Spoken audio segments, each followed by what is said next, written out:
I mean, that might you're be highly a little skilled. advanced, man. If you're highly skilled, you can. This man is a highly skilled professional. No, He can not press. really. I just have a lot of time for hobbies and activities over these next few weeks, so I decided to get a head start. This fucking guy. So, doing what? Getting a head start of pressing 2 buttons simultaneously? I mean, yeah, there's that. There's also just like the mind-numbing like boredom that could come from that too, like pressing 2 buttons at the same time. I think I'm gonna have to figure out how to press 3, maybe 4 or 5 buttons at the same time. Whoa. I got 3 weeks. I can work my way up. Wait, how many Warmind bit upgrades does that cost? That is, you're looking at about 1,500. You're looking at about 1,500. That's gonna be all the way. That's gonna be the middle tier of the moon bunker. Oh no. Yeah. So, man, I don't know if I have that many bounties. I mean, you don't need that many bounties. At a certain point, like you start getting a return on investment. Let's go back to stonks and bongs, shall we? I would prefer that. That was a better system. I never want to experience that ever again. Hold square, Aura. Forever. Never again. Could you imagine if they left those in your inventory and it was just forever taking up space unless you dedicated the time to actually dismantle it? Who here would be screwed? Not I. Well, so at the end, I just went to the planet because it was faster to turn them into a planet than it was the Tower Obelisk. So I was just turning and burning at the very end there. Look, Yeah, man, it's probably a little easier. I deposited my 5,000. I got my emblem, and I called it a day. Yeah. You went back to Monster Hunter World. I went back to Monster Hunter World. I did deposit 69,000 or 6,900. Nice. Probably 6,900. Pound I it. can't Hey, imagine. you know what though? Pound it, bro. Here's the thing about that. None of it Pound mattered it. anyway because your stats are gone from your emblem. So Literally 45 So glad he's seconds back. I'm so in, glad. and he's already stabbing everyone in sight. Welcome, ladies and gentlemen, to what is it? Episode 231 of the Planet 231. Destiny podcast. We are back once again with your round table of hosts to talk about what's going on in the universe, in the worlds of Destiny 2. Back with us again. Well, again, for the first time in quite some time, Knives Out immediately is the one, the only, Mr. Nem Plays. How you doing, buddy? good to be back, bud. Yeah, it's good to have you here. We got some stuff to talk about this week. Oh, we sure do. We certainly do. Good to have you back. Mr. Aura, how you doing, man? I'm flawless. Thank you. Thanks for asking. Oh. Wow, the flex, whatever, dude. Wow. The immediate clap back. Hold it, Nim. Dan, how's it going, buddy? I'm feeling pretty worthy right now. Feeling pretty Oh, good you're about feeling pretty myself. worthy. Yeah, feeling pretty worthy. I've touched all the bits, all the chipsets. I've made sure to wear gloves. Okay, this episode has to be titled episode 231, Consensual Bits. Thank Consensual bits. you. Consensual Bits. My name is The Black Link.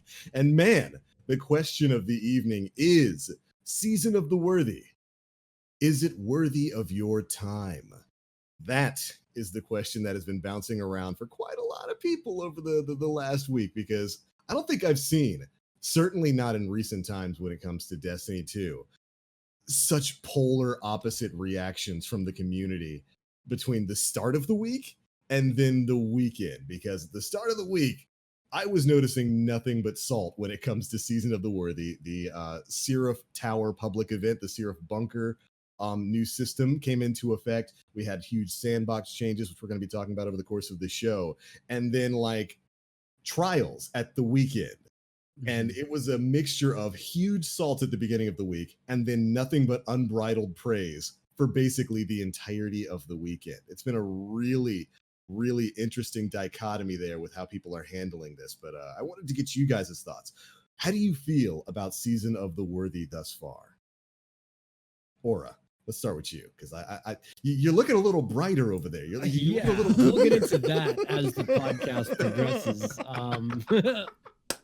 Is it my Trials glow that is showing? It's the aura that Bungie tried to yeah. get rid of. Yeah, that's it. I don't know what I'm doing with the Seraph bunker. I don't know what any of this, like, we got this really cool cutscene.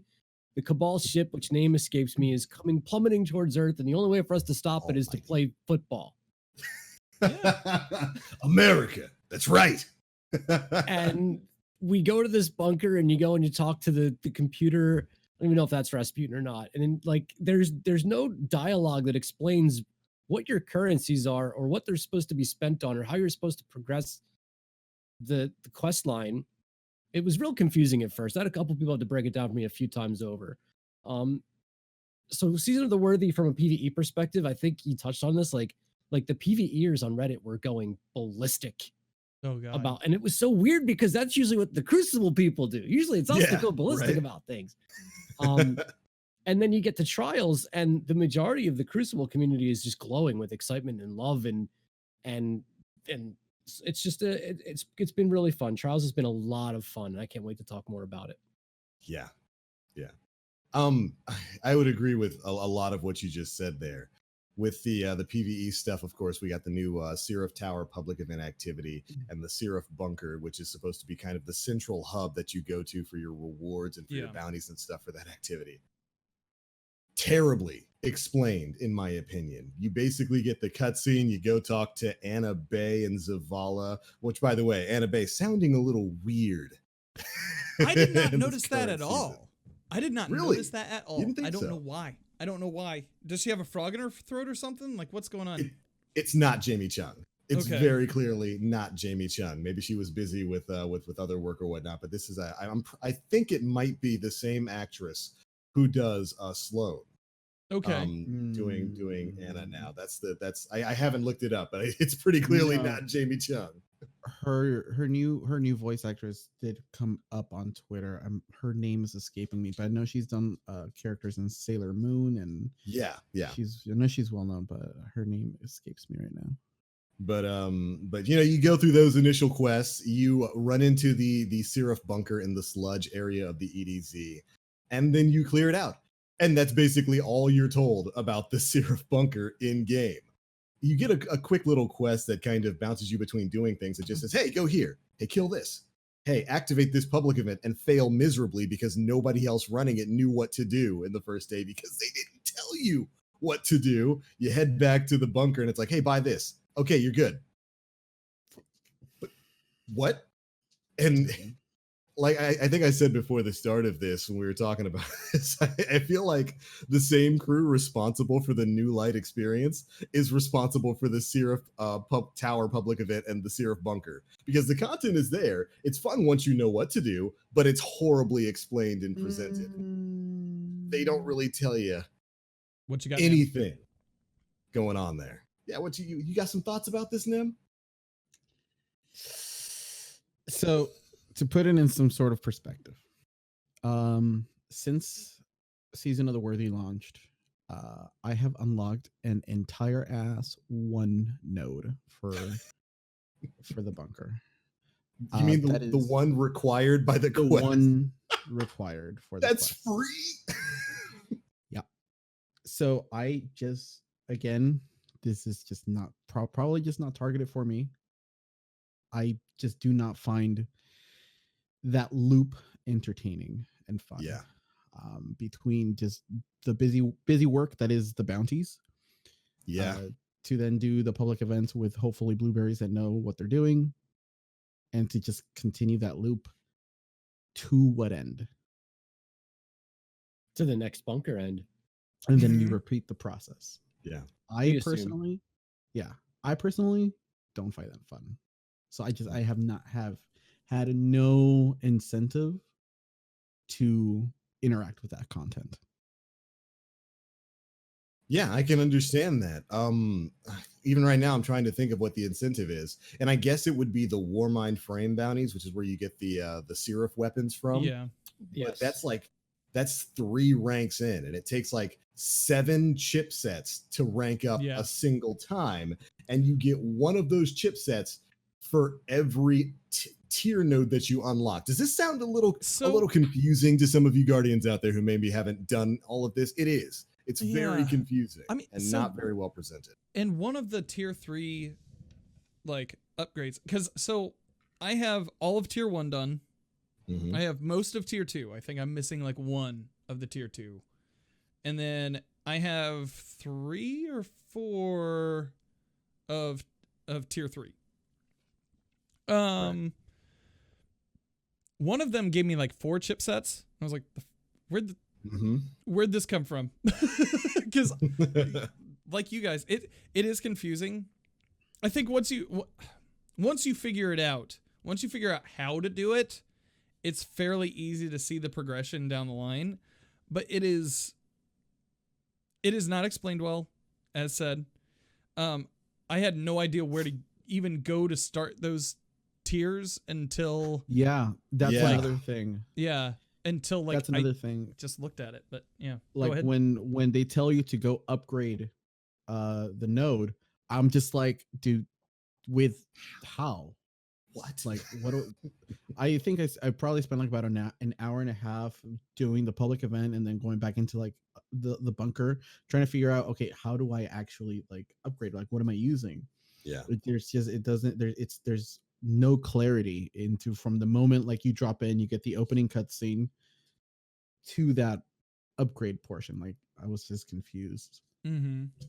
Yeah, and I'm seeing people ask in chat about who's maxed things out. I've actually maxed out the first bunker. I went ahead and went through that grind, which is not a very fun grind.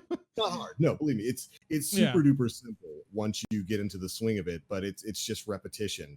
Right. I of mean, really simple things. So since you've maxed it out, right? So you've put time into this. Yeah. What are the activities that you have had to that you have to do in order to go along to like upgrade that? See, can I Yeah, chime go in? ahead. So I actually like the bounties and how they work.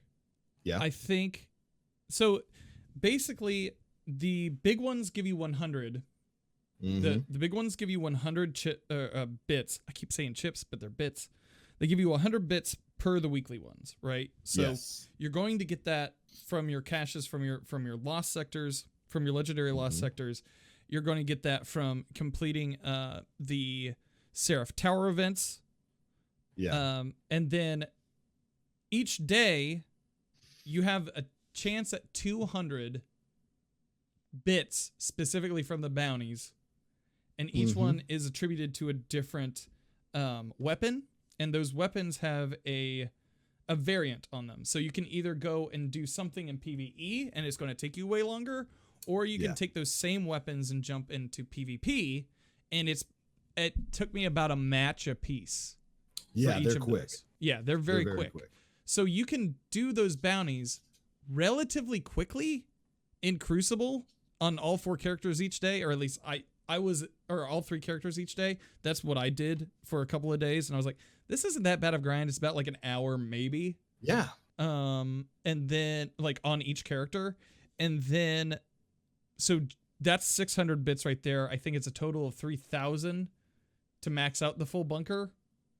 Something like that. If you like do the set at the end first, that reduces the cost, and then if you do the 5th row, that adds Warmind bits to activities such as Crucible and Strikes. Yep. If you get all the way down to the bottom of it, it's a really weird way to like.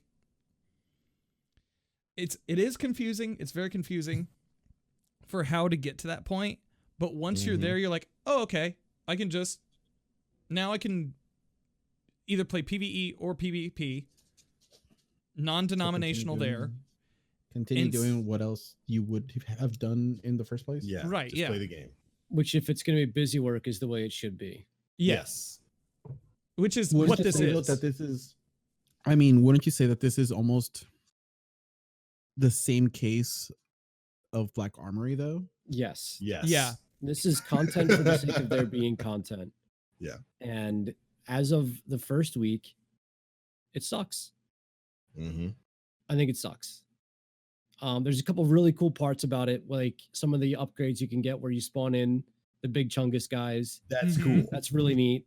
Being able to get the javelin is kind of Mhm. cool. Yeah. Having max teleportation, overload, fallen, not so great. When Yeah, you're clearing the bunker, because those dudes just they do nothing but teleport. that is the most Um, annoying thing. But the first week is pretty weak, Mhm. and I'm hoping that something in something in this process changes as we go from week to week. Because if we're just substituting different bunkers for the same thing, I feel like this is. I mean, I feel like this is a PvP oriented season, regardless. Yeah. Yeah, Yeah, definitely. 100%. But this is not. I really again I don't like trickle content, and I feel like this has been a bit of a step backwards compared to where we've been, because a lot of what was involved in the obelisks were like almost immediate access to weapons. Hmm. And now I'm finding that I have to grind a certain amount on my bunker to get a shot at one, Got to get to rank 3. let alone trying to get to the other ones. You know, I think thus far all I've gotten to unlock is the auto rifle, which I haven't even picked up Right. the bounty for yet. But I think the lack of immediate weaponry, which is I think one of the only things that made the obelisks valuable at all, Yeah. is a bit of a misstep. Mm-hmm. No, you bring up a really good point there, because the obelisk didn't take that long to level up, and they offered a variety of weapons apiece. And that was a pretty good grind system here. That obviously Bungie was trying to incorporate with the way these Seraph bunkers work, but in just a much more lengthy kind of drip feedy way, having to get to rank 3 before you even get your first weapon bounty from it, which is an untold number of bounties to complete to finish up to that. Granted, those weapon bounties, once you get them, they're easy to do. Yeah. Like my first auto rifle one was like, just go kill Cabal. I just hopped onto the Leviathan, and 4 minutes later I was done. And the weapons, while the weapons aren't great, they're not. Right. The Warmind bits you get for using them are fantastic. That's the seasonal mod for this season. Basically, getting kills with those Seraph weapons drops Warmind, not bits, but like Warmind cells around, and those Warmind cells do silly things. They just do the silliest things. So that's pretty cool. But overall, it's a bit of a lackluster activity. It's not hard to understand once you know what you're doing. It's just like being dropped in a class and given a test without being explained So what what you're supposed to be doing for the test. So what do those Warmind cells do? Some of them explode. They explode real good. They explode big. Mhm. They explode very big. And You like yeah, explosions, Nem? You like Well, explosions? sure. We got Yeah, explosions down here for you at the Big Rasputin Explosion Emporium. Come on in. They're good. Like they're pretty good. You can I know you follow all the Bungie community managers. Dylan, I think, was retweeting some people who were showing what Warmind cells can do, and it's they're huge Rasputin balls, like M Mills is saying in chat right now, and they explode. They're pretty neat for PvE. But when it comes to the activity itself, I think the Seraph Tower is pretty cool. It's a neat little take on a public event. I have no idea what's going on with the matchmaking for Winding Cove right now. Yeah. I have, in the 2 years since this game has come out, I don't think there's ever been a time before this week started where I've loaded into Winding Cove and not found somebody else.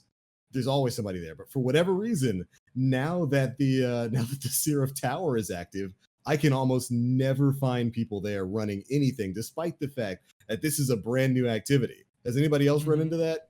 It's been constant for me. Almost every planet I've been on has had it going on. Because it's it happens on a few different places where there's just not a bunker, right? I think I saw people doing it on IO. Yes. But yeah, no, there's pretty much always been people where I've gone when I've gone there. Yeah, same. Yeah. Usually I load in and it's just the single solitary sad guardian who's been sitting at the event for like 3 minutes and has like a minute left on the clock and is at 1%. Yeah. Before we move on, let me ask you guys this. You know, in the Vidoc, they commented on how they were tying up a lot of stories and loose ends that they felt were left unopened. And this particular story is one that I thought was finished. Yeah. Like I thought the Red War was over. We killed Gaul. That was the end of the story. I had never even once thought about the ship that was still in orbit. It's speed 2, man. But you have so many, D2. there's so many aspects of the story going all the way back to D1 that haven't been answered. Yeah. And this was the storyline that the narrative team went with. It boggles my mind a little bit. Like, Well, we don't understand the stranger. It might just. Yeah, way- I mean, like- I don't know. Devious Entity put it maybe- in a way that was interesting. That at least that I thought. And it's like, okay, so like maybe we're not getting a DLC where all this happens all at once, but the idea of the story being that we broke time. The Cabal are trying to tried to use that broken timeline in order to find a way to win. They didn't, Yeah. so they're being spiteful little assholes, and then they fire a ship directly at the last city, the last place where humanity really lives on Earth, in order to wipe us out in a genocide. That's a pretty bitchin' storyline. Just over 9 months, it just seems like. Yeah, the way I took their That is comments, insane for sure. yeah, and the way I took their comments about tying up loose ends, I think was more so a reference to Curse of Osiris. Probably Mhm. more than anything else. I think that's probably the story tied to Destiny 2 that they wanted to rectify most of all. And I would say they did. But when it comes to telling the stories over these seasons, I think they want, rather than answering lingering questions from D1, which clearly there's a lot of lingering questions, although one really interesting one was answered this week thanks to the boys over at Raid Secrets who data mined the game about the Iron Lords that I want to spoil, but I can't because I know too many people haven't read it. But I took that as being they want to tell a complete story over the course of these seasons.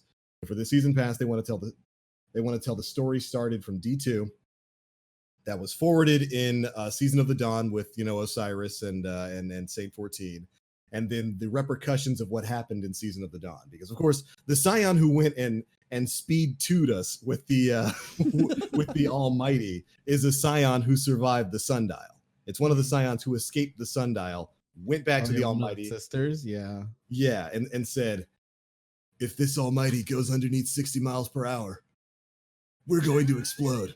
So I took that as meaning we're going to tell a complete story and tie up loose ends over the course of this season, not over the course of the entirety of Destiny's history, because there are a lot of unanswered questions. That would be way too much.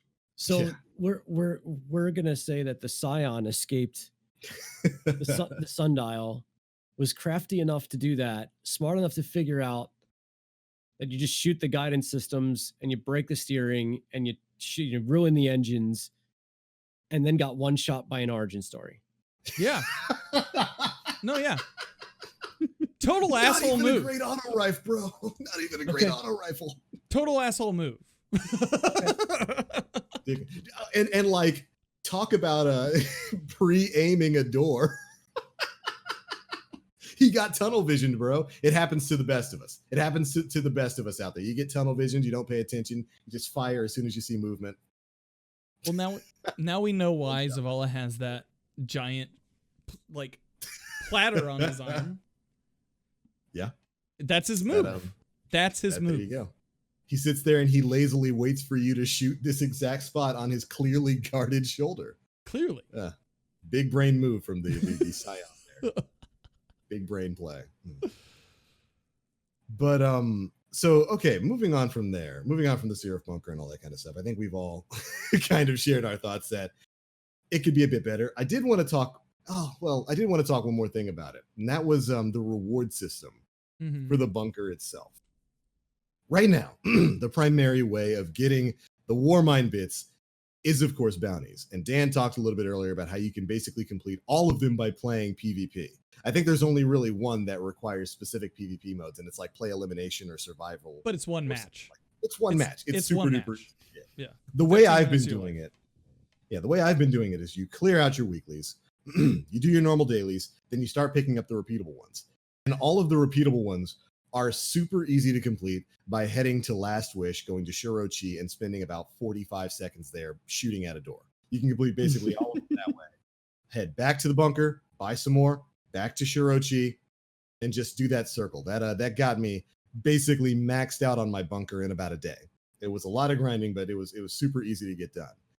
But that led me to think, Right now, when you complete the Seraph Tower public event, you get like, what is it? 6 to 10 Warmind bits? You get 6 if you complete it, 4 if you don't. Yeah, 4 if you totally worth your time with how hard that 980 power event is, right? This I think was a bit too a bit of a misstep from Bungie. I think the bounty system is fine. I think that's great. Aura said it earlier, you know, it's kind of the mundane sort of mindless, grab these bounties, complete them however you want, get it done. I think that's a fantastic system for this kind of thing. I don't think that should be changed at all. Why do you not get more Warmind bits from completing the actual event these bits are tied to? Could be the fact that you can control when it spawns. True. Could be the fact that even at 980, it's really not that hard. Yeah. Once So you long know as what to got do, the it's pretty easy. Once, I mean, yeah, I figured it out in like 3 minutes. I figured out what was going on, but it's like, it really wasn't that bad. I would say that it's not even close to the same par as Escalation Protocol. I'd say Escalation Protocol is significally harder Yeah. than this. And And you longer. can even call in the big chunguses and the javelin while you're doing it as well. Yeah. Which is a bonus too. And so The I chunguses think are that meaty. if you can turn and burn this thing if you've got a good group and you're quick. Yeah. I mean, yeah, it's kind of like two tokens in a blue. Kind of like that. Yeah. Honestly, there's the reward system. Yeah, kind of. There's other things too, like the chests do drop, whether it's armor pieces or whatnot. There's some other gear associated with it sometimes. You get Seraph gear for it, yeah. Right. I mean, it's whatever. It's Yeah, I think the sound so rewards defeated. there are mostly fine. I don't know. Bungie has such an ability to really tell a story, and instead we're throwing balls at uprights. Like, Yeah. But we've always been throwing balls at uprights. We've like, no you know, story. There was actual story missions that back in D1, you could even go back Yeah. and replay them, and there's just none of that now. We got this big open world with, and it I think the parody to what we were experiencing right now is like, it's an Olympic-sized swimming pool that's 2 feet deep. 2 feet deep. Mhm. Yep. Right? It's like, tell the story, Bungie. You're so good at it. Like, That's what are we definitely doing one here? thing. What are we actually doing here? Like, we're going and killing a bunch of stuff, which is what we do because we're guardians. We Yeah. just kill everything, and we're yeah. putting this consumable inside this computer, and we're throwing balls at uprights, and I don't know why. We're charging Did- Rasputin's defense systems. Is that what we're doing? We're building. They don't up explain it. a- Yeah. but yeah. Go ahead. that public event, what's happening is you're firing satellites into the sky. You're charging up the tower so that it basically can shoot up a satellite for We got like a Skynet kind of thing. We're gonna catch it. Yeah, we're shooting up. We're shooting satellites into the sky. That's going to enhance Rasputin's. You know how defenses. you make this make sense, right? Instead of donating Fractaline to an obelisk to build a tower, you give us a trackable amount of satellites that we've thrown into orbit. Oh, that'd be Last cool. city. And they have. And a that's perfect, how you that'd add be cool. value to this. They have a perfect place for that. They have a perfect place for that. There's no value. Am I the only one saying it? There's no value to this? And like my heart goes out to the PvE community who wants nothing to do with Trials right now.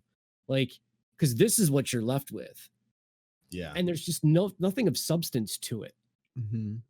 There's a good place that they could show that too, in the bunker. If you look in the bunker big along ass the map, left-hand yeah. wall, there's a map. There's a map of 6 planets, but there's 3 other blinky ones that are Maybe blinked that's what out. we're gonna get later in the season then. Possibly. I I hope don't so. know. I'll just watch that map light up with all the satellites that Guardians have the war sats Yeah. that Guardians have helped him fire up. Oh, that'd be cool. That would be cool.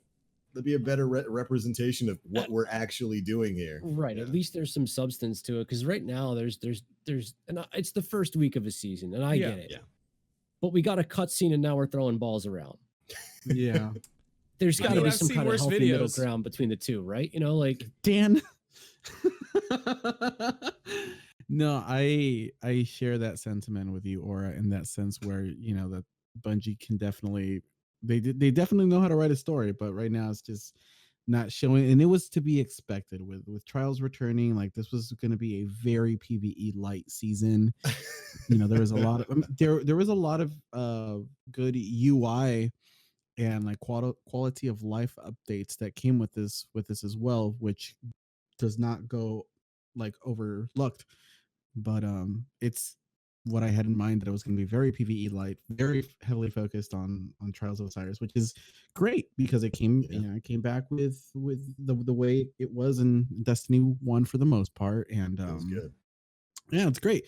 It came back even better. You know, the Trials community can farm the lighthouse however many times so they good. want. Yeah, like that's great. But I was thinking about this earlier on in the week too. I think it was pretty much like on launch day, that once I kind of like figured out what that loop was, I was like, oh, this is it until like the next one, and then you repeat that. Mm-hmm. We assume. Yeah. I mean, yeah, we assume, of course, but I'm curious as to whether it's a rotation as well, or are they going to unlock procedurally as we move along? Like, we're going to get the EDZ and then it's going to close and we're going to go to the moon, or is it going to be EDZ and moon? Oh, and it's gonna be man. EDZ, moon, I would- and- Yeah. I would assume that it's going to be something that progresses, but like, there's only so many different bounties they can really place. Yeah. Or it's like kill a cabal boss, kill a Yeah. whatever, Yeah. which by the way, lost sector bosses don't count as. Weird. It's so weird. Well, and it's another thing too, where like I could see them progressing it the same as the obelisks. Like you just have them all active. Maybe they all pull from the same bounty pool, but I don't know. How would you rank them up individually then? You'd be Well, wasting.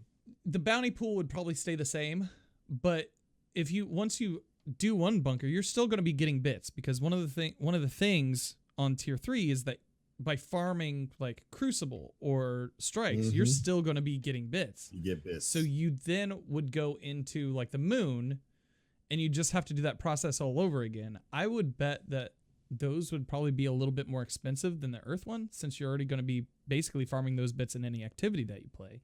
Yeah. But it's going to be the same loop over and over again. that's when I knew that this was going to be a season that I was not going to be spending a lot of time in. Yeah. I feel you. I mean, like honestly, I think it just as an overlooking like this the calendar and what we have right now, and yes, we're in the first week of the season, but I feel like this is largely going to be what we're gonna see, just in the different planets. You know, I'm probably log in, do an exotic quest whenever it pops up, and then play Crucible with friends if they want.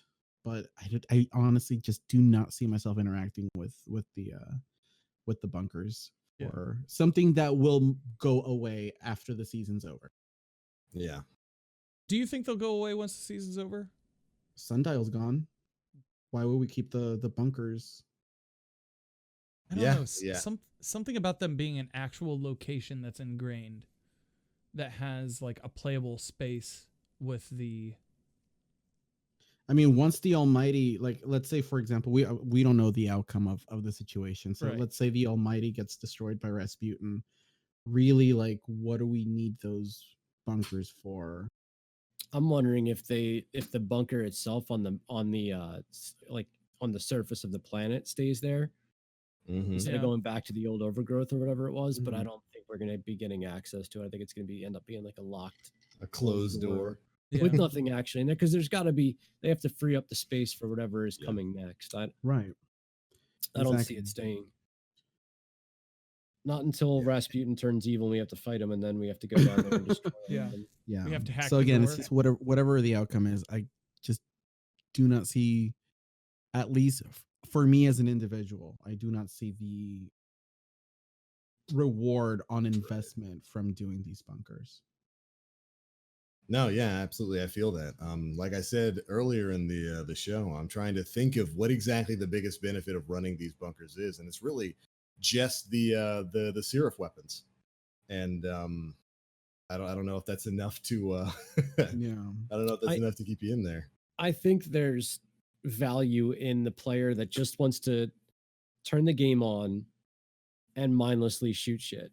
Yeah. Mhm. And Yeah. I think this kind of falls in suit with those players who just want to do a couple things, shoot a couple things, unwind, and Mhm. call it a day. I think that's what the But I majority think of it this is going also to end up being. takes. I think that also, like, just with the loop that you have to do, you do have to invest some time into that, though, rather Mhm. than just like hop in for like Yeah. about an hour, shoot a couple of things, and then call it a day. Especially before you start getting the rewards that reward you for playing whatever you want, like strikes and Gambit and Crucible. You have to put in a lot Yeah. of grinding to get to that. Yeah. So I don't know. This season in particular just made me miss kind of like the big DLC chunks from back in the day. 'Cause Yeah, that's- I don't know. Like the first mission was cool. I love seeing the characters in game. Like I loved Mhm. seeing Yeah. Zavala there blocking and shielding Anime while she was doing whatever she was doing, instead of having our ghost just kind of there. Scan, Yeah. right? Yeah, because at that point, like it makes me feel that is the type of stuff that makes me feel like the something's at stake, because Zavala's not talking at you from the comfort of his perch on the tower. He's actually there. And if I don't know, I miss more like proper story driven missions rather than the drip fed model that we have now. It's like, all right, you did the first story mission, now you got to wait a month for like the next one to pop up. Go and grind bunkers or play trials until then. yeah. I'm afraid I'm at a point in the quest where I don't even know if I'm at that area, and I don't even know it yet. Like I think one of the quests is to like forge or make a seraph weapon, which I haven't done yet, and I don't think I can progress the quest without that. Nope. So I'm afraid that I'm not going to pay attention. I'm having too much fun playing Crucible. But like it's gonna be 2 weeks from now, and whatever's next is gonna open. I'm gonna be like, well, I can't even progress the story. Yeah. So Yeah, I don't know how that quest is going to go. If it's going to be a separate quest for when the moon bunker goes live or what. But yeah, you have to make the weapon in order to to progress the EDZ quest, and then it moves on. I think to the next step is like maxing out that bunker, Yeah. if I remember correctly. So oh yeah. good. Yeah, just what you wanted, right? Yeah, it's Mm. when it comes to the story, yeah, we'll be fair. It's the first week of the season. We've obviously got more story elements coming up. Even if you look at some of the data mine stuff, you see specifically what's going to be happening with some of these bunkers moving forward. But it's a little lackluster if you're looking for deep PvE content right now. I think when you made the point that this is a PvE or PvP season, yeah, this was a season very 100%. focused on PvP. Mm-hmm. I mean, even the Grandmaster Nightfall don't really have an extra incentive to run them other than a guaranteed exotic and an ascendant shard. But at that point, it's just kind of like A single why ascendant put yourself shard? through that? A single ascendant shard, Yeah. just Like what you why- needed. Why put Please, yourself sir. through that? Can I have Especially some more? with like the new sandbox with like the sniper nerfs and stuff like that. It's just I don't know. I don't even know what the PvE meta for damage is at this point. I think It's gone grenade back to launchers. like Whisper and Anarchy and right. Well, Yeah, I don't. Yeah. Man, they took away one of my favorite things with Anarchy on the barrier bosses. So they just don't get. It used- stumbling with it. it used to be you could hit the guy with the Anarchy, and then when he right before he threw his barrier up, he'd throw his barrier up. You switch to a weapon that has that anti-barrier mod on it, and it would tear that barrier down post haste.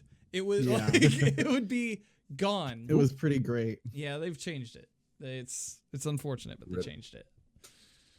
Well, why don't we move into sandbox changes then, since that was a pretty good segue there. It's almost like Nem has been on the show the entire time with a professional segue like that. He's gotten better. He's gotten good. He's gotten good. You're real good, kid. You got a future in this business.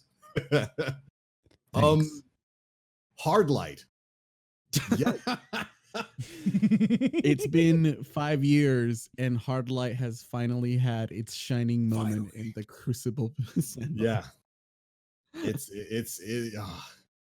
Man, that took the spot of like what, #1 most used primary in trials this weekend. Like 2.5 million is what I saw. Yeah.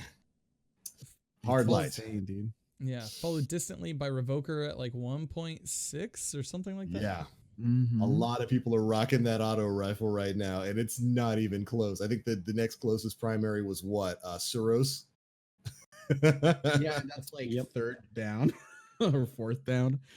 It's wild, dude. Like I've gotten bank shotted and killed from full health with hard lights so many times, and the few matches that I did of trials, it is nutty. It's Shout out. pretty strong. Shout out to the Guardians who changed the element to solar, though, because you're the real heroes. Taking the time to swap the element, that's a thing of beauty, man. It's not those void, common, basic bitches out there. You're the ones with personality. The solar and the arc firing hard lights. That's what I need to see. Keep I that dig up. it. I That dig up. it. Let me just take this like knife out of my back real quick. All the edgy. Listen, I'm a void person, man. Like Iron Till is a void weapon, and look, Hardlight's very strong. Revoker is I hate it. Yeah. I hate Revoker. I've hated Whoa, it. since bro. it was You missed your created. shot? No worries, bro. I got you, man. No, you have to actually miss a shot for Revoker to matter. Yeah. And unfortunately, it's impossible to miss a shot with that weapon. And it's impossible to challenge it. It's basically shoot them when they're not looking at you. Is your Yeah. only way you're going to put down a Revoker player right now, because I don't know what it is about bullet magnetism, aim assist, anti-flinch. I don't know what it is about that gun, but there's nothing you can do to challenge a Revoker player right now, especially a high tier. We're talking top 1% players with Revoker, because they do use it. I see you out there, Trials carries players. I hate it. I hate everything about that gun. Aim assist, that low zoom scope, I think has a lot to do with it too. Because as we know, accuracy and aim assist are intrinsically linked in the world of Destiny 2. Mhm. And I'd imagine that probably has quite a bit to do with it as well. There's a lot of cheese going on right now. I'm It's- seeing a lot of people in chat popping off about these things. It's great. It's Mountaintop has made a comeback in Crucible, Completely. especially in Trials, because just making somebody weak is really all you got to do. to Yeah. finish the job, and that's a very good weapon for weakening players. Oh my See a god, lot of especially on a top tree Dawn Blade with a mountaintop. Oh my Mhm. god, dude. Yep. Death Deadly. from above, dude. Yep. Yep. Yeah, that's what my PvP loadout has gone back to Mountaintop as my primary, and playing around a lot with Hard Light as my my secondary. And yeah, top tree, you're ridiculous up there in the sky. Just weaken, couple pops off with Hard Light, dead. Or shoot, even the melee, because the melee on Dawn Blade is ridiculous now with that ranged melee. God. It's a little silly. Mountaintop, grenade, throw your melee, and you'll kill anything within, I don't know, 20 meters of where it's going to super land. good. Ridiculous. Yeah. That's been obnoxious, and the hard light's been obnoxious too. But Yeah. auto rifles haven't been relevant. It's Yeah. pretty neat to see it running the show. I understand why a lot of people have issue with it, because it's not considered as high skill ceiling as hand cannons are. Yeah. But all I'm seeing is all the hand cannon lords swap into hard light anyway. So Yep. Yeah. Again, it's refreshing. It's a refreshing. I know that there's people that are already like nerf hard light, Yeah. and you know the data down. is obviously showing that it's very, very powerful right now. But like, it's just neat to not get spared, rationed, or mind bendered. like, everybody else's mind bender is better than mine, Yep. because I get tapped and mine doesn't do anything. But I'm seeing a lot of Dust Rock Blues. I'm seeing a lot of Parcel Mhm. Stardust. I'm seeing Yeah. some variation in the shotgun realm when people are running a shoddy. Yeah. And it's kind of forcing people to play a bit more of an appropriate shotgun game, where you actually have to be a little bit more close Yep. range Yeah. for them to be effective, which is also refreshing in and of itself, because it gives space for other weapons too. Like, Yeah. if you're not playing the top 1% players, I was able to use a fusion rifle in playing Trials today, and be Mhm. rather effective until it got to a point where players were not giving me the opportunity to build a charge. Right. But it's given That's space for other things too. That's usually been the case as well with when I tried bringing in like an air intel, either Yeah. enemies, you know, just being like super hyper aggressive with a shotgun or hard light, just bouncing it off Mhm. the corner. But no, air intel is still great. Still good. Still it's very great. strong. It's still very strong. You obviously you just can't really like destroy someone from like 60 meters. No, there's no mapping anybody who's full Yeah. health anymore. It But it's- works within its intended range very well. exactly. It's a solid fusion rifle still. It's actually, I actually feel like it's more consistent now. You think Really? so? Yeah. So I'm not, obviously I'm not mapping people. I'm not hitting people at like 36 to 40 meters anymore, which I probably should have to begin with. Yeah. But the shots that I am landing that are in the 20, the 25 meter range or shorter are actually, I'm not seeing that whiff where my Yeah. bolts are just shooting their outline or my bolts are Mhm. going through them and not killing them. So the change to the precision or the magnetic pull up to pull bolts towards the head has actually made it a more effective weapon, in my opinion. I like the change. Yeah. I that's one thing I definitely want to praise about this current sandbox is that special weapons in particular seem to be enforced within their range much more than they were before. There's a lot of people who are still trying to shotgun ape like it's pre 2.8.0. And The one-eyed mask. yeah, Oh, rest boy. in peace. Oh, But boy. I've had a great deal of fun burning down shotgun rushers who think they can rush 15 meters while you're blitzing them with auto rifle fire. It's Yeah. I think it's been good, and I do think the calls for nerfs on Hardlight are a little premature. It's a hot weapon right now, mainly because it has no damage fall off and basically perfect stability. Those are two other things in addition to the ricochet shots that I think people are forgetting about. It's a very Well, it strong doesn't- weapon. It does more damage off the ricochet. Yes, ricochet shots do more damage, which is why everybody's turning every map into a rave right now by just Yeah. firing wildly. And it's particularly effective on maps with tunnels. So stuff like Anomaly. Anomaly is hard light central right now. And I definitely want to get you guys' ideas on how the three returning maps, Anomaly, Exodus Blue, and the Cauldron play in a I second. haven't But seen Cauldron yet. you haven't run into it? I get No. nothing but Cauldron. I in, haven't like, played the a single past 5 match on it yet. I Man, have thoughts like on it. Exodus Blue, but yeah. Oh, okay. Well, we'll get to that in a sec. I just wanted to say that I think Yeah. the calls for nerfing Hardlight are a little bit premature. I think as the weeks go on, people will start to move on to other things, especially guns like Suros is probably going to shoot up because Suros with spinning up is disgusting. It's so disgusting, and people aren't So using it gross. because Hardlight is taking the spotlight right now. I would dare say that people are probably going to be a bit angrier about Suros with the high damage that thing deals Yeah. in the coming weeks. But we'll see. How- We'll see. How does Monte Carlo play? Especially with like I haven't warlocks, used it yet. especially with warlocks getting their like melee ability back. Monte Carlo was solid before the update. It and Suros were pretty much the two probably top auto rifles IMO. And it's just better now. It's just a more consistent weapon that doesn't always give you your melee charge back instantly like it used to, but it's Yeah. still very good. Very good. I've been using Malfeasance. That's been my primary weapon for the past month and a half now, and I have a very love-hate relationship with it. But yeah, I haven't used an AR. Mr. Galran's right hand hasn't used an AR yet with this update. So I haven't used Hardlight. I don't really use Hardlight. Energy weapons tend to be my special weapons. Mhm. But I'd be curious to check out the Galrans again to give Suros a shot because I did use Suros quite a bit when I was working on getting something. I forget what maybe Iron Banner quests, Yeah. something along those lines. But and Barry brings up a good point in chat. So Suros on Worm Husk 100% mobility Ooh. hunters with infinite shade step and like they're just always full health between getting kills with the Suros, shade stepping all the time. That's been a very strong combination that I've seen. I've seen more Suroses on hunters than any other subclass. Yeah. That health regen. Because I think with the catalyst, it guarantees the health regen, doesn't it? On kills? I don't know. I It's haven't. something like that. That's Oh. Suros is a powerful weapon on its own, but with that health regen, a lot of people forget that it can do that. I'm telling you, you're going to see an uptick of that weapon moving forward.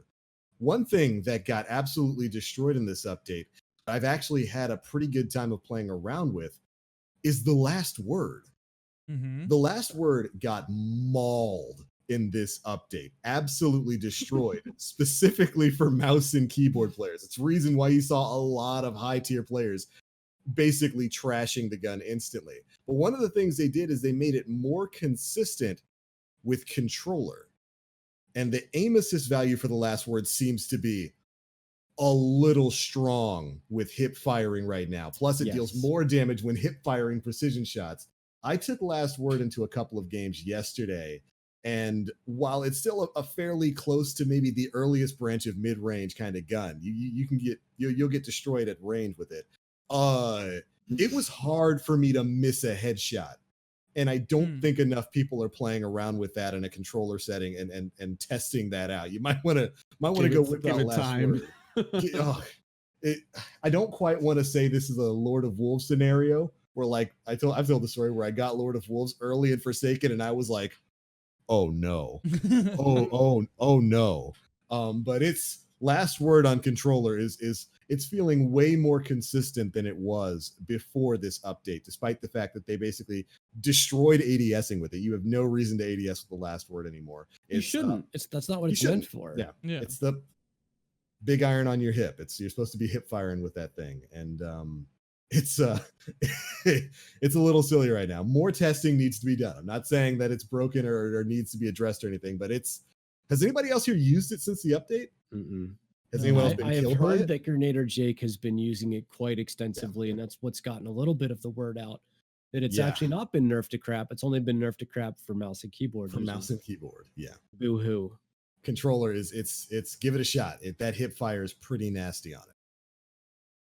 So I want to touch on a little change to a certain grenade that was done with this update. You're getting no sympathy from me.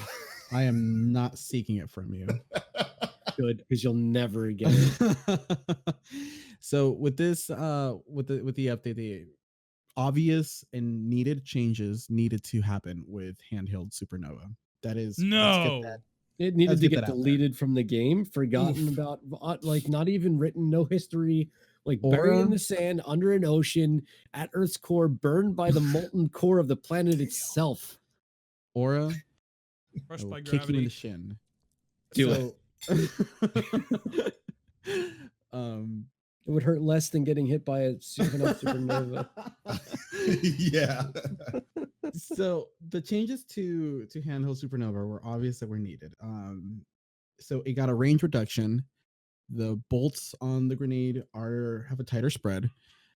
It takes longer to activate. You can no longer hold it as long, and it inflicts damage, self damage. So you can easily just destroy yourself with it now. Lord knows, I have. So I think, however, they just went, as they typically tend to do, one too far. Think they overdid it? Just one too far. Yeah. Too long, too good. And it's the one issue that I have with it is the increased charge time on it. I'm fine with the range reduction because it was warranted. I can deal with the new tighter spread. Hell, I can deal with the self damage and not holding it as long. Like that is fine. But as a defensive measure against people aping you by sliding around a corner with a shotgun, it is not viable. And that was one of the things that like helped me a lot was shit. I see a Titan just rushing me with mind benders. Here he comes. And then I could have that prepared. That's no longer the case because the recharge is just slightly too long now. And I think one of the biggest problems that a lot of people had with it was also the fact that controverse holds were a thing. So if you're lucky, you can get that grenade back. And yes, the range was too much. I think it's pretty great now. I still can manage to get like double kills with the thing now, but now I can no longer play defensively with that anymore. I have to like really make sure I'm as far away from a corner as possible, charge it, and then maybe I'll get lucky and like either A, kill the opponent, or the most likely scenario, I'll get aped because the grenade doesn't last as long in your hand now, or I will kill myself along with killing the opponent. See, I feel like there's more, and I hate this word, I feel like it's a more headsy play to back off that corner than to rely on something that borderline takes no aim. Yeah. You just kind of spray and play, and there's absolutely nothing that the person on the other end can really do about it. If Handheld Supernova did 150 damage, I'd be fine with everything that it does. But I think there's something to be said about knowing that someone is rushing you, knowing where the corner is, and knowing the angle that you can give yourself a chance to either disengage or win that fight. Like there's more head involved in that than just throwing a grenade at somebody. Yeah. In a 6v6 scenario, that's going to be almost nearly impossible. Unless you know that it's just one. There's only lone one ass guy dude. over there. Yeah, there's Yeah. only one lone ass dude coming around that corner. But I In don't know. Trials, I it's haven't a seen little it bit at more all. doable. I Yeah. haven't seen it in Sure. Trials at It- all. I've used it in Trials, and it's I can kind of like space my charge time because I know whether by call outs of teammates like where the other two people are, and I know I'm like, Mhm. hey, all right, I got one person by myself here. And yeah, I can use it a little bit more effectively there. But yeah. you know, in a quick place, it's just I can't use it defensively anymore. I like what external memory says in chat here. He's like, the hold time reduction thing is good in his honest opinion. It should be like a fusion rifle, not a bow. So like That's hold interesting. yeah. That kind of puts it into a different perspective for me. Like just like, yeah. No, I agree with that. It's I'm fine with not holding it for like 3 seconds that I used to. My problem is charging it. yeah. Like I'm okay with just the grenade going down like in what is it what now like 0.2 seconds or 2.5 seconds. I 2.5, forget I want to say. that's Solid. fine. I can deal with that. It's just a matter of the animation of charging the grenade that's my issue with the You just with think the it takes a change. little bit too long to charge. If yeah, I mean we're already dealing with the obvious range reduction. You kind of really need to get your bolts in, otherwise you're going to miss, and you can kill yourself with it now too. I feel like the increased charge time is just one too much. I think it's fair. I think it's a fair enough complaint about it. So you've complained about the charge time of the grenade, but of Mhm. course, to balance that out, they made buffs to the super. Have you felt that at all in Nova Warp? Honestly, not really. Really? Yeah, I feel like the damage reduction was pretty the damage resistance was pretty negligible. I still can if I'm not smart about using the super, I'll Yeah, still you get burnt die. down. Mhm. Yeah, I'll still get burnt down. I feel like I thought it was going to be a little bit stronger than it was, closer to Forsaken. And Yeah. that was honestly a big worry because in Forsaken you can just pop it and without a care in the world take Laugh, out yeah. the Oh my entire ass God. enemy team like twice. Ah, I'm actually really glad that that's not the case because I feel like Nova Warp is a solid super used properly. definitely agree. I can agree with that. All right. Well, we brought up Trials a couple times. Why don't we get ready to shift into that conversation Yeah. since I think everybody here is ready to talk about it. But before we do that, real quick, we got 3 new maps: Anomaly, Exodus Blue, Cauldron, returning from D1. What are everybody's thoughts on them? 2 thumbs up. 2 thumbs up. I've only played Exodus- Exodus. Oh, go ahead. Exodus Blue's great, Uh-huh. but But the shadows fuck with me in that Oh. map. There's I don't know what it is. Just the shadows make it, at least for me, make it hard to see some opponents. Yeah. So it's just like I don't know. I get easily like thrown off at like where someone is, but other That than that, map is a mess, dude. Like, there's just so It much is. crap There's everywhere. yeah. There's there's just a lot of stuff. It's but so that's okay. I've only Yeah. played on that. I've only played on Exodus Blue and the other Cauldron or Anomaly? Anomaly? Cauldron and Cauldron. Cauldron. Cauldron I enjoyed. Exodus Blue not at all. But that I think that was like how I felt in D1 too. Exodus Yeah. Blue was just kind of like, all right, let's see. Although like in D1 I remember using my Iron Wreath in that small room off on the next to the train tube. I remember using my Iron Wreath in there to great effect. But yeah, I don't really like that map all that much. Cauldron was fine, but I haven't played Anomaly yet, so Anomaly's a cluster. Avoid the hallways unless you want to get the hard light dance rave party experience. Ugh. I was going ham in it earlier on. Few match with Blasphemer. Oh my god, dude. Yeah. Poor Shotgun. people. Yeah, it was just I was a mindless ape in Anomaly today. It was just headshot. It was so good. Yeah. Anomaly is shotgun the map. And it was one of all three of these were some of my favorites from back in Destiny 1, specifically Anomaly. I loved that map so much back in D1. So many fond memories of Fellwinter's Lie in Anomaly, just cross-mapping people with a shotgun. I loved it. So I was super happy to see these come back. I'm even a fan of Exodus Blue, although I chalk that up more so to me being a classic Call of Duty guy. And Exodus Blue is very much a classic COD three-lane map with just a lot of obstacles. So I've been really happy with the experience for all of them. I'm pretty sure they've weighted those three maps fairly heavily in the map rotation because I have been getting those three maps nonstop in the playlist that I've been playing, and I'm happy about it. I like it. I like these maps. I'm glad they're back in D2. Very fun. But all right, Trials of Osiris officially went live this Friday.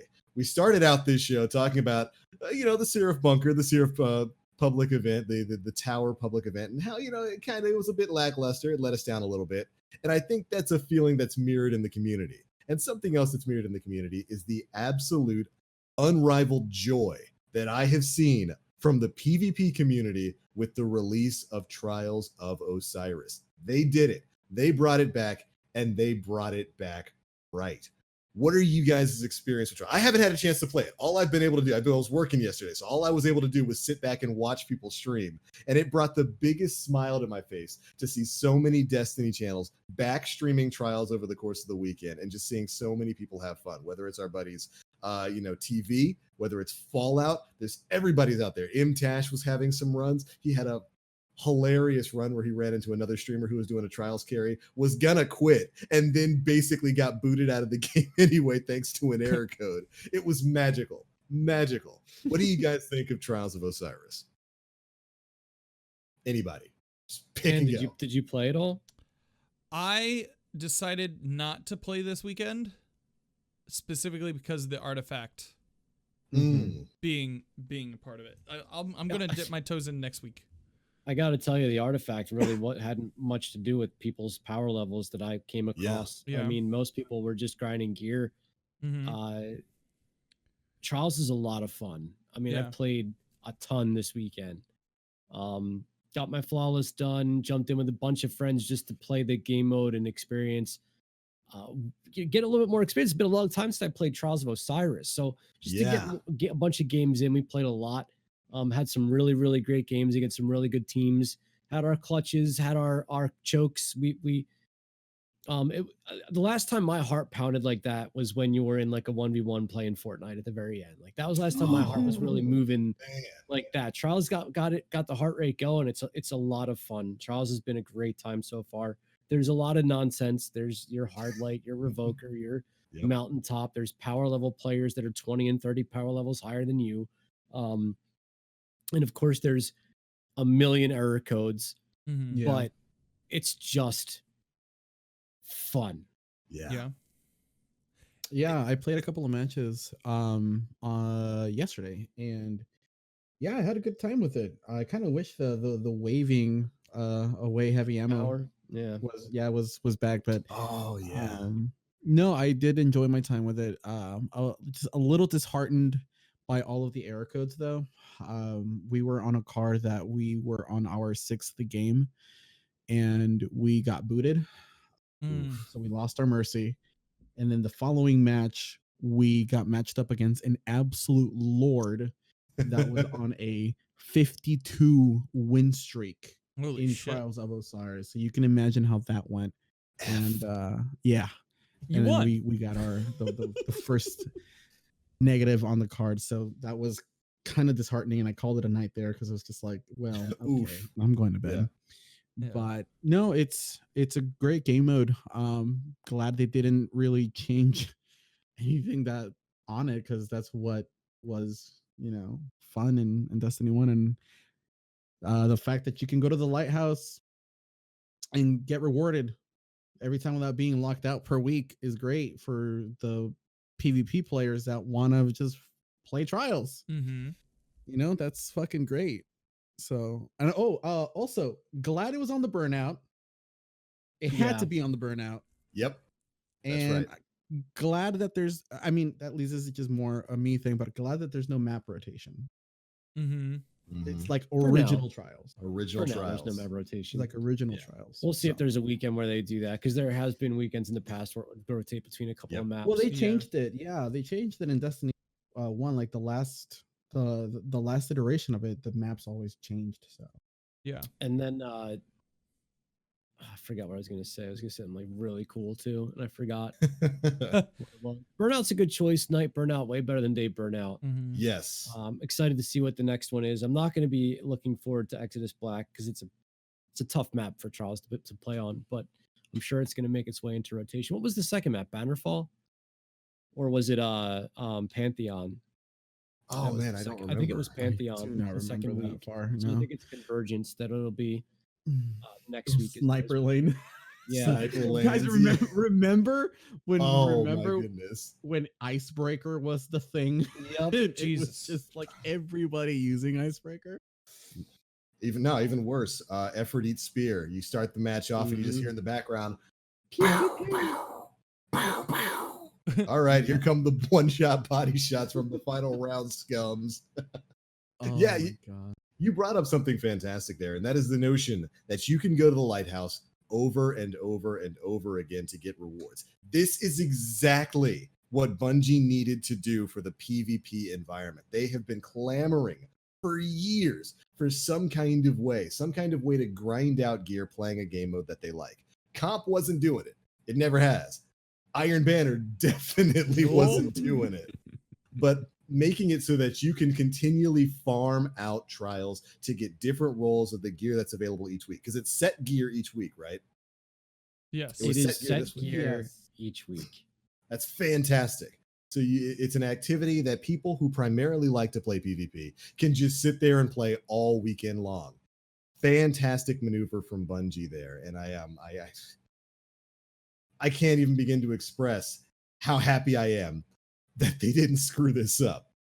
I've seen so many of the not just D2 PvP guys, but like D1 sweats back in there saying, this feels like Trials from D1. This feels like I'm back in Destiny 1 playing my weekend activity. And man, what a turnaround between the start of the week and the weekend with the praise going towards Bungie. They definitely deserve it for the way that they've re-implemented Trials of Osiris. I will say that's what I was going to say. I don't like the new lighthouse. Yeah. I don't like Okay. it at all. Yeah. I want the old lighthouse back, but I guess we can't have it because that's where Brother Vance is now, I guess. Yeah. Turned But into a the new library. lighthouse is. Kick him out of the. Just throw him Is out. there Osiris Oh my here? God. You Take guys it. see it. You guys can be the judge for yourself. But when I got there, it definitely didn't feel the same, and it Mhm. it's just weird. It's a weird layout. You can't go back to it once you go because there is loot that is farmable. You can only go on one chance when you go flawless. You only get when one you go in opportunity there, to go. right? Right. So Part of you the can't go back instance. and check things out. So the first time you go, make sure you explore. There's not. I don't believe there's anything hidden. We did a fair amount of looking around. I think the majority of the community's done a fair amount of looking around. There hasn't Mhm. been that much, but I would say that I don't love the way it looks. I can Mhm. agree with that. That's fair. Yeah, I've watched a lot of people run in through there, and like the spectacle of the original lighthouse is definitely missing. Where it's basically this big tower you walk around in and whatnot. This, you're at the top of a structure. It's a wide open area for the most part, and it probably doesn't look as cool as the old lighthouse. I can agree with that. And I think part of the mystical portion of that was that Osiris, hadn't known where he No was, idea. what he was doing. Mhm. And Saint 14 is there when you go to the lighthouse this time. Now he's talking to somebody when you land, and there's like some form of a shadow or a shape, I believe, in the background. Don't know who that is, but just like landing and walking up the steps and having the ship and having all the candles and the books and the libraries, and then walking into this like almost like a cauldron area where there's just all these flames lit in a circle Yeah. and this overlooking of Mercury, and you walk up and then there's the chest. Like that is 100% missing from this representation of the lighthouse. Mm-hmm. That's fair. Yeah. Oh man, it'd be cool if like over the course of the season, it were to build up more and more. I know that's probably not going to happen. But Yeah. tie it into the Empyrean Foundation and be like, oh yeah, week by week, it's going to build up more and more until the area looks a little bit different. That would have been a neat way to continue the spectacle of loading into the lighthouse. But all right, what about the gear? You guys get any good gear from running? It's all been infused. It's all been Yeah. infusion fuel. Yeah, I got the fusion rifle, but it was a bad roll. Mm-hmm. I've got the scout rifle, but I don't know what a good roll is in a scout rifle and if it's any good anyway. So everything has been infusion fuel into what I can already rely upon to get the job done. So if beloved, that scout rifle can roll with like explosive payload, that'd be sick because you can just flinch the crap out of. is it a rapid fire frame? Is it like a fast? No, it's one of the heavy ones. Oh yeah, no, I am. High impact. I got one that was quick draw and snapshot sights, so pretty happy with it. Right on. So, do we know what gear is going to be available next week? Because it was what the armor, was it the gauntlets this week? Yes, It was, yeah. yeah, it was a gauntlets. I think that it doesn't. The gear does not require you to go flawless. Yeah. The gear will rotate weekly, so you, as long as you can just get through to win, you have a chance of getting armor as well. Because I know there's a lot of confusion between in at least on Twitter that some people were upset that you had to go flawless to get the armor, but no, Cosmo did confirm on Reddit it'll rotate weekly. And Cool. some people are upset that there's nothing truly exclusive about going flawless. I think you get the emblem when you go flawless the first time. You get the glows as well, don't you? Yeah, what? that's a weekly thing. The armor glow. Armor glow. Oh, I didn't even look. There's three. Yeah. I think there's 3 different armor glows Based Yeah, on I the didn't emblem that even- you wear. Yeah. I didn't even look. which is cool because there's an armor glow for gatekeeping other players to the lighthouse, which is really neat. It gives your armor red glows, Mm-hmm. and it gives some of your weapons too the red glow. And that's essentially you stopping other people from getting to the lighthouse. Yeah. Super dick. fucking trolly, and I love it. Yeah. It's I like one of that the they're leaning into that. Yeah, that's one of the reasons why I enjoy Gambit, just because like you stop people from completing their objective, Oof. and now you can kind of you can show that off in trials, which is cool. Then cool. there's a white one, which I think is for carries. Yes, that is for carries. Oh, that's cool. Yeah, there's a white glow for carries. I'm not exactly sure what the yellow one is. I mean, is that just you getting to the lighthouse? I think so. I believe.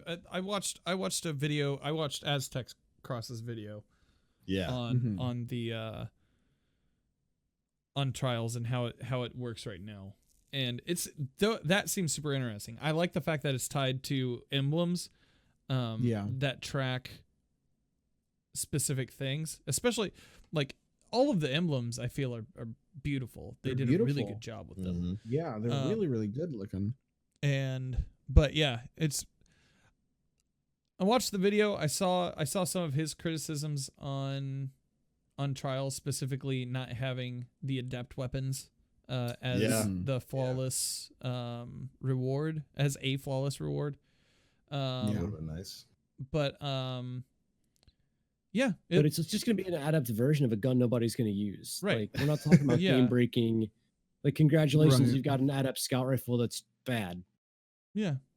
So like, it's not like we're going to be able to show this off in game. It's not like we're going to go into a trials match. I'm going to have the adept version of the scout rifle equipped in a meta that we're currently undertaking. So I'm not sure where adept weapons would come into play. People who go flawless want something to show that they've done it. And if armor glow is what it's going to be, then that's what it's going to be. That's fine. I didn't even look. I mean, I'm trying to get my character's gear score up. It went directly into a chest piece so I can continue to play and not be 30 power level below somebody who I think that I'm better than, but I'm getting dunked on because they put more time into and effort into ranking up. And if you're a player that grinded out your power level there's never been a better time to get into trials than right now. Right. Do it. Because you'll be able to take advantage of that Really. power level advantage while it exists. Like there's a really Yeah. good chance that by next week or the week after, people are gonna be caught up to you. Yeah. And if Oh, this is your absolutely. chance to go flawless because you're gonna 2-tap people, do it. 2-tap me all day if that's what gets you to the lighthouse. You know what I mean? Like I played a lot of games against a lot of good players. I lost a couple of games to players I think I'm better than, but they had their advantage, you know, and I couldn't find a way to counter that. So they got the win. Good job to them. I know a lot of people out in the Twitterverse are not happy about power level advantage, but I think that's going to level out as the season progresses. I didn't have as much time as a lot of people to grind gear either. I mean, everything in our house like fell apart this week. A pipe in our dining room burst again. Oh God. Again? Second time in 8 months that this damn pipe burst. So like I didn't have time to be grinding gear score either. You know what I mean? So I feel where those people are coming from, but don't Mhm. worry, time will fix it. This isn't going away. If you Okay, didn't get it by the first weekend, you'll get it next weekend or the weekend after. Yeah. That's what it's going to be around, and it's Yeah. something that I can work toward to be to better. I already feel like I'm a better PvP player now than I was in D1, and I feel like you should feel that way after this long. Mhm. But I had no urge to go in with that. I want to see. PC is tough, man. Yeah. Yeah. It's tough. It's so It is dumb. harder Yeah. to go flawless, I think, on PC than I remember it being on console. Yeah. I think I don't the know first if weekend I'm PS4 is to play, but PC players, man. There's Yeah. something else, dude. I'm just gonna Well, the do it thing on about- Stadia. Yeah, I think that was the Wait running for joke for Stadia. me forever was Wait I'll for still on Stadia. Stadia. But You'll be the only one in queue, Dan. yeah, I went flawless. You'll You know get what I there. really, really like what they did this time around with Trials, though, was their new passage system. I think the rings are fantastic. So in Destiny 1, the passage you could buy boons for. Right. And you could either buy the boon that'll give you an extra win on your third win, or you can buy the Mercy one. Now that's just all tied into a different passage that you can buy. So you'll have a passage that will come with the Mercy, or you can buy a passage that'll give you the extra win. And some of the newer ones is a passage that if you go flawless, you'll get extra rewards from the chest, which is a great incentive for those that are just looking to play, the Crucible Pinnacle activity and get properly rewarded from it. Yeah, it's definitely an interesting new system there, and I think overall they did a pretty good job in bringing back Trials of Osiris. I'm very much looking forward to seeing what's going to be coming within the future of this, because so for this first release, it's all weapons from House of Wolves. We've got the Summoner, the what is it, Messenger, stuff like that.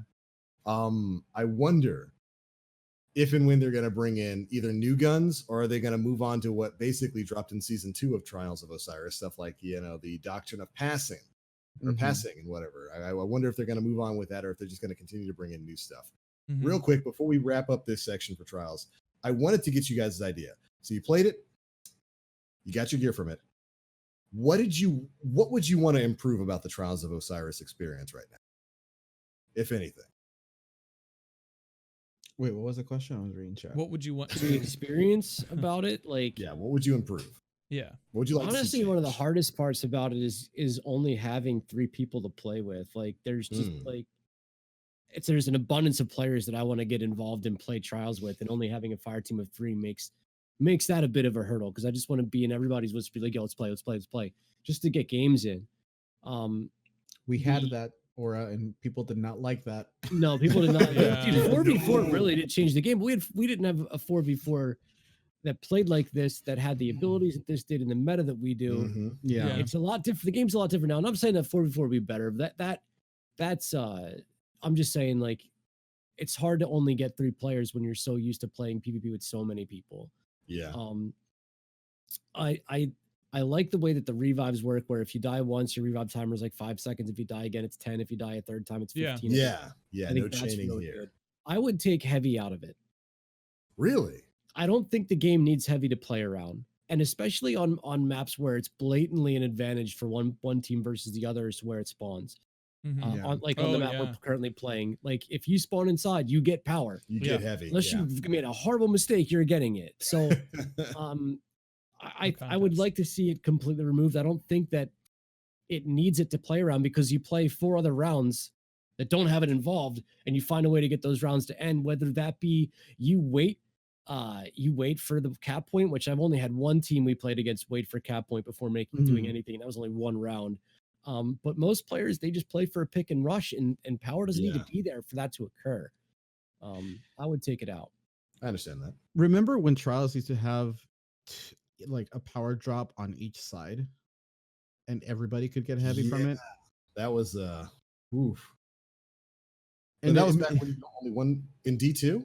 That was in D1. D1. Yeah, you're right about that. Yeah, remember that each team had a power spawn, and everybody could get heavy, not just one person. Everybody could get heavy.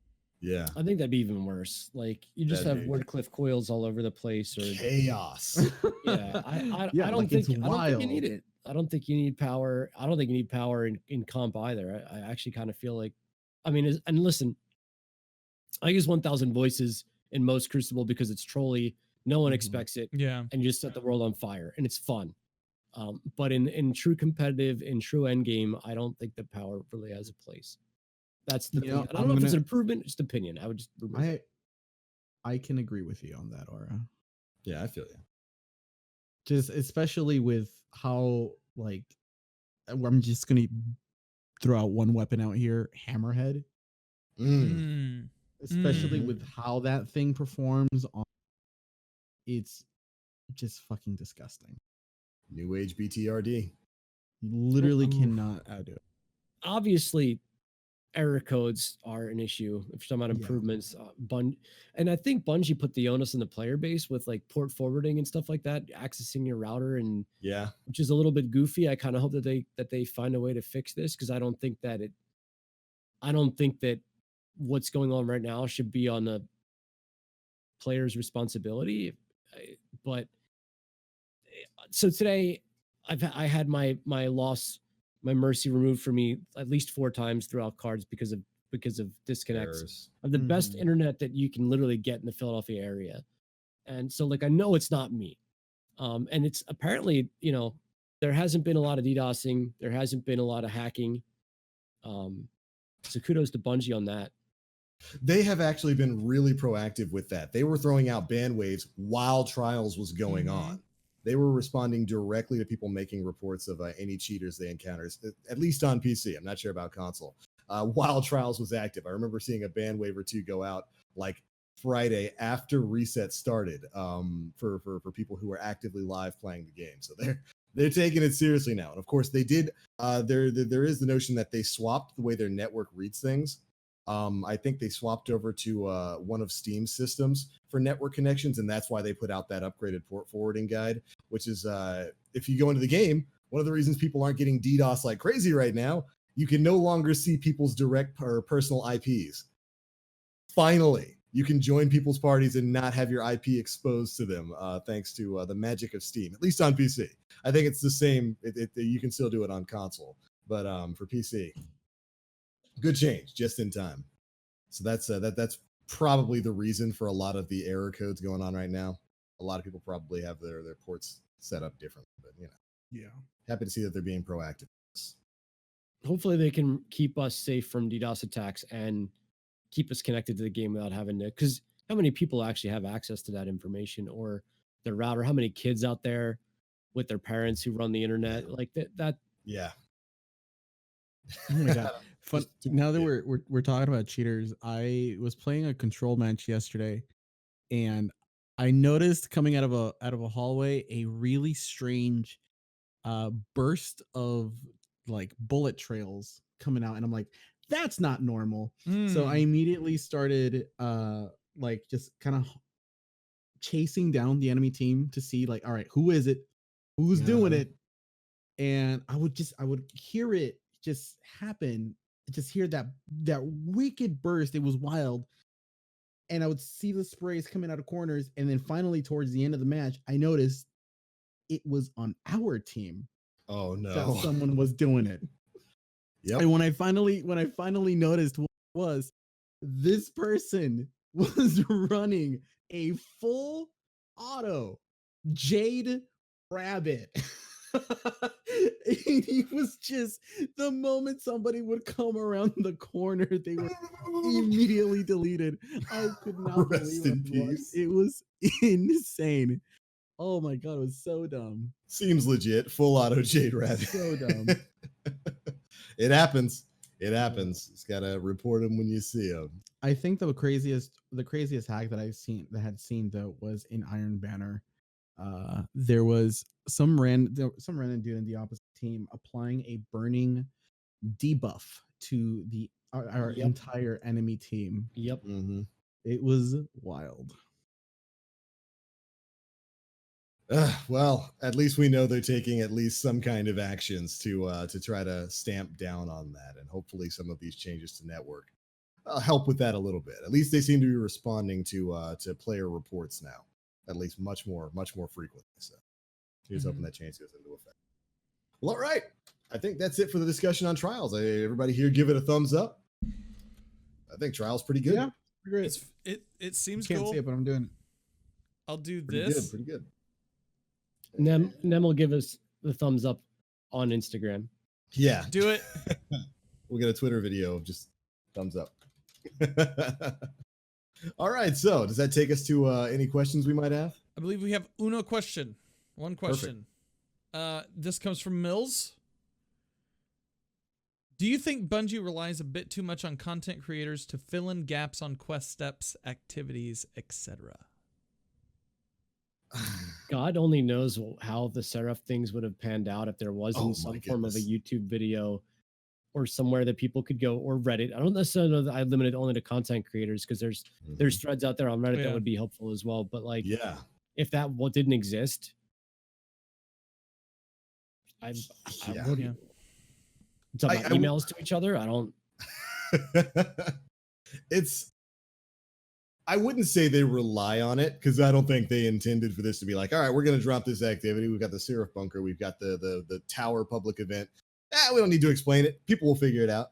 No, I don't think that was their intention, because even with the Seraph Tower public event, Anna Bray is sitting there kind of telling you what to do, except not really. And who's going to pay attention to that? They should have just done a better job. It was just a botched rollout, like I said earlier in the episode, with just like with New Light, where they dropped a bunch of stuff and didn't tell anybody where to go to access it or get it done. I think this was just a botched rollout of this content. I don't think they relied on content creators to do it. But I will say, thank God for the Destiny the Game subreddit, because holy moly, has that guided me through a lot of content in Destiny 2, because it's not always crystal clear. But no, I don't think they were trying to put out stuff that needed to be explained by third parties. No. Yeah. Oh boy. Just not a great system. Good Lord. Bunker's not a great system. Speaking of, if you have the frames farming for you in the bunker, right as you enter in, check the right-hand side after you go in, like in the room where you go in to get bounties. Check the right-hand corner, front right-hand corner. I didn't know it existed there. I just saw a buddy hanging out. I was like, oh, damn. What's this? What's this?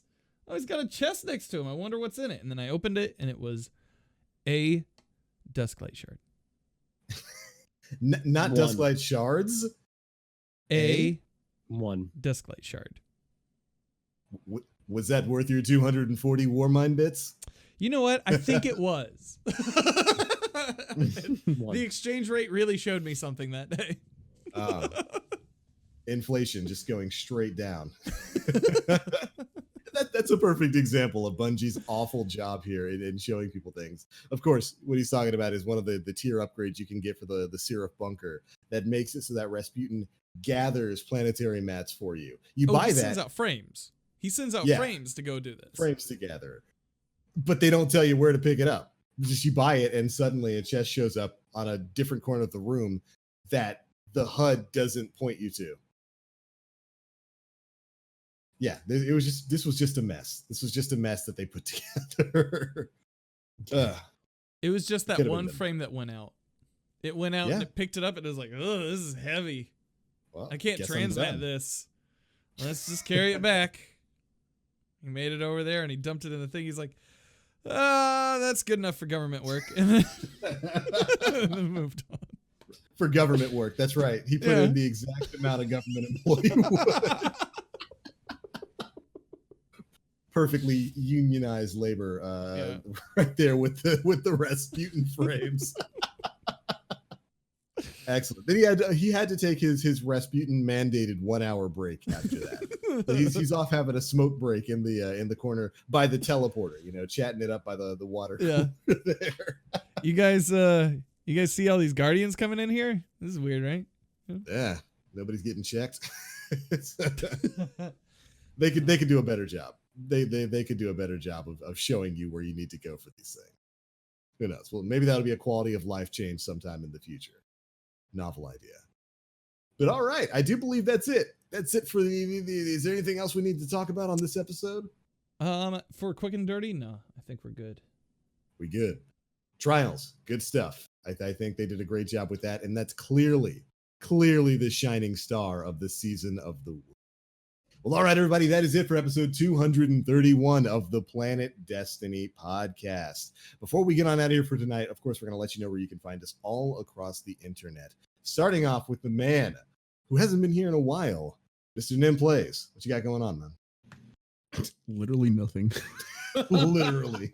And that's why you should follow him at Yes. Twitter.com/NemPlays if you want to chat and you want to see some clips of stuff. So. He said nothing, and now he's talking about clips of stuff and to chat. So what is it, Nem? Are you not doing anything? Or are you putting clips and chatting with people at twitter.com/NemPlays? Yeah, what are you doing, Nem? Sure, there you go. Exactly that. Listen to what he said. As a matter of fact, hold on. No. You don't get off this easy. As a matter of fact, I've noticed you put more videos up on Twitter now than when you were making content. Because he doesn't need to stream anymore, guys. Yeah. That. He doesn't. He just makes clips. Clips are shorter. They are. I literally just take 30-second clip. Easy. Boom. Just admit it. Button. You just want to be a Twitter thought. Just admit it. It's okay. Embrace the thoughterry, Nem. Look, Embrace it. Look for Nim's D2 TikTok.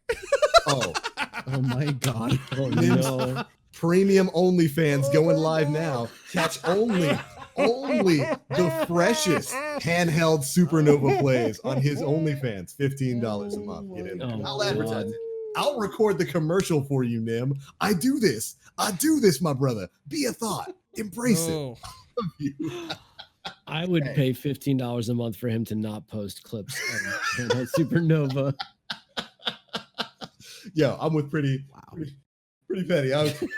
Ain't nothing wrong with being a thought. That's right. Own it. So, Chat, and you wonder why I disappeared from the podcast. This is why. Aura, do the payments start this You month? have no evidence. Or they... No? All right.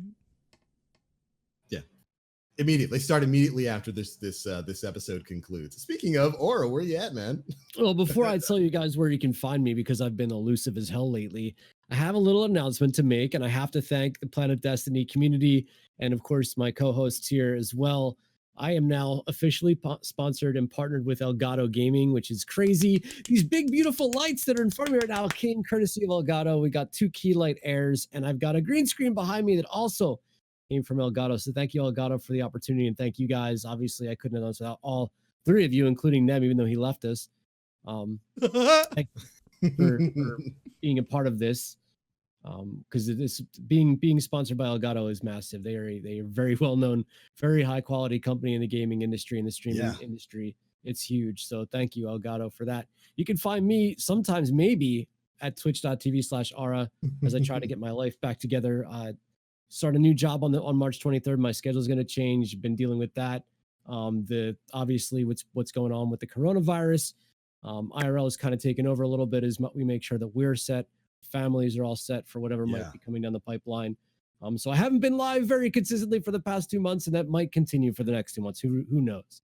You can catch me on Twitter twitter.com/evilaura3VIL_AURA for most of my really unpopular opinions and really cute doggo pictures. Right on there. And congratulations on the Elgato sponsorship, brother. Thanks, man. Nobody It's more bright. deserving. It's bright in here. Hey, Bright can like you your future. raise the lights up for the people at home for them to fully Yeah, see let me you? turn them up for you. Here you All go. right, you might want to close your eyes. Okay. Did I do it right?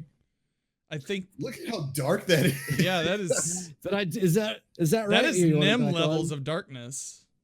That's just the I can ring do that light? by my phone, by the way. It's my phone turning them off and on.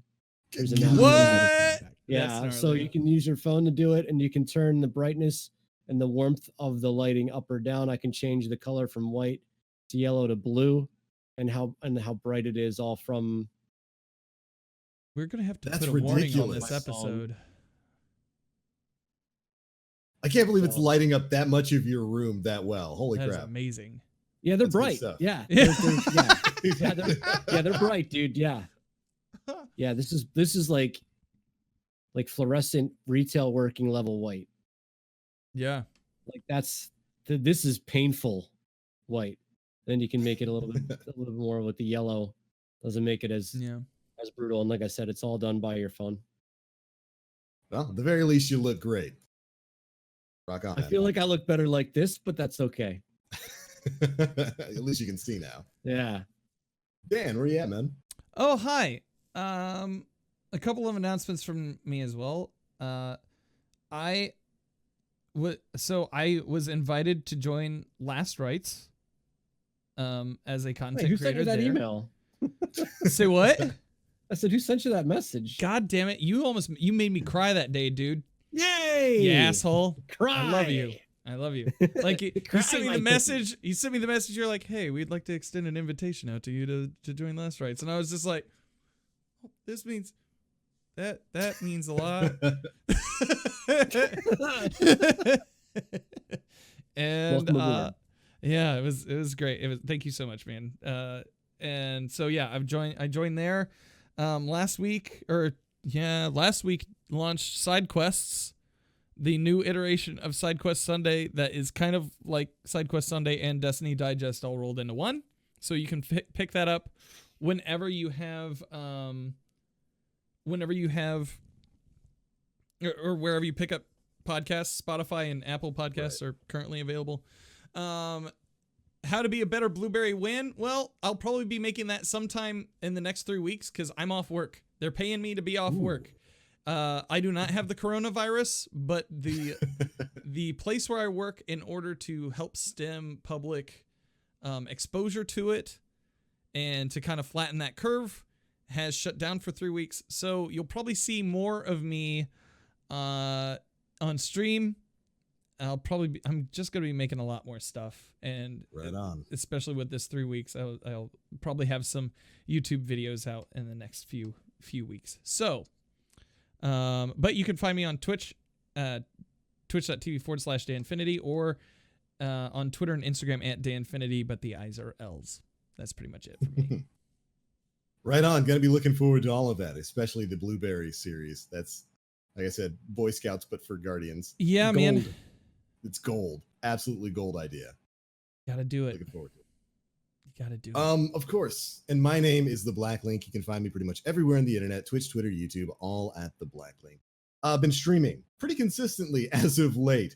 A lot of Division 2. I have been playing Warlords of New York basically nonstop, and I'm gonna be playing it basically nonstop for the foreseeable future because I am in love with that DLC. There's so much to do there. I'm having such fun with it. I will be having the odd Destiny 2 stream now and again, as I'm eventually farming out bounties to level up the Moon Bunker and then the IO Bunker and all that kind of stuff. And of course, we have the official release of Safi Jiva and Monster Hunter World Iceborne on PC this week. Nem. Wait for that. Oh, I'm ready to watch you wipe over I'm and so over. excited, dude. I don't care. I'm Bet. so stoked. That fight is one of the coolest things I've ever experienced in the Monster Hunter franchise, and I cannot wait for it to drop on PC. I did the recon mission a couple of nights ago, and Sapphire Star just made me cream everywhere, dude. I don't even Ooh. care admitting it on here. Blanca It was just nut. Yeah, Sapphire Star. It's a oh beautiful my attack. god. It So- was just an amazing like eye spectacle, dude. Oh, so good. Absolutely. Coolest spectacle moment for an attack in Monster Hunter history. And I can't wait Well, for it to just Nem burst all plays over. After Dark, dude. I told you, Nem get that plays OnlyFans up and running, dog. Well, we've hit that point, guys. We've officially tanked the show. Oh, thank you, ladies and gentlemen, for tuning in to episode 231 of the Planet Destiny podcast. I look forward to the few of you who return next week. We'll catch you guys later. Oh.